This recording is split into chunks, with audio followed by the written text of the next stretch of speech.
இல்ல அதான் பொறுமையா பேசுவோம்னு சொல்றேன். நான் பேசுவேன், இதை பத்தி நிறைய பேசுறதுக்கான சந்தர்ப்பங்கள் வரும், பேசலாம். புதிய கட்சி தொடங்க கோரி தீபாவிடம் கோரிக்கை விடுத்த 50க்கும் மேற்பட்டோரிடம் இப்படித்தான் ஆறுதல் கூறினார். வயசானவர்களுக்கு முதியோர் பணம் எல்லாம் கொடுக்கறாங்க, ரொம்ப ஹெல்ப் பண்ணிக்காங்க. கண்டிப்பா தீபா அம்மா தாங்க வரணும். புரட்சி தலைவருடைய வாரிசு புரட்சி நம்மளுடைய தீபா அவர்களை தான் தமிழக மக்கள் மீண்டும் புரட்சி தலைவியுடைய விடுபட்ட அந்த திட்டங்களை சிறப்பாக செயல்பட நம்மளுடைய தீபா அவர்களை தமிழக மக்கள் எதிர்பார்க்கிறார்கள். எங்க தீபா அம்மா கோசம் எங்க உயிரியா கொடுப்போம். எங்க தீபா அம்மா கோசம் நாங்க எல்லாமே செய்ய தயாரு.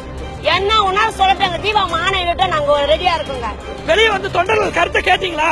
இது எப்படி நீங்க பொதுச்செயலாளர் ஆக்க முடியும்? இந்த கழகத்தை உருவாக்கி ரத்தத்தின் ரத்தமான நாங்க ரத்தம் சிந்தி இந்த அதிமுக உருவாக்குற எங்க புரட்சி தலைவர் எம்ஜிஆருக்கே நேரா போய் மலர் வைக்காத சசிகலாவை எந்த காலத்திலும் நாங்க தலைவரை ஏத்துக்கவே முடியாது.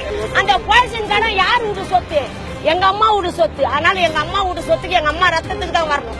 எங்களுக்கு அந்த பாய்சன் கடன் எங்க அம்மாக்கு தீபா அம்மாக்கு வரணும். எங்க அம்மாக்கு தீபா அம்மா ஒண்ணுதான் ஈடு, கரெக்டா? மத்தவங்கள ஈடு கிடையாது. இரட்டை இலை தலைமையின் கீழே இந்த அம்மாவை கொண்டு வந்து நாங்கள் மீண்டும் தீபா அம்மாவை பொறுப்பிலே வைத்து நாங்கள் அண்ணா திமுகவை செயல்படுத்துவோம். நீ தில்லா நில்லு, தீபாவளி எழுத்து நில்லு, ஜெயிச்சு வா.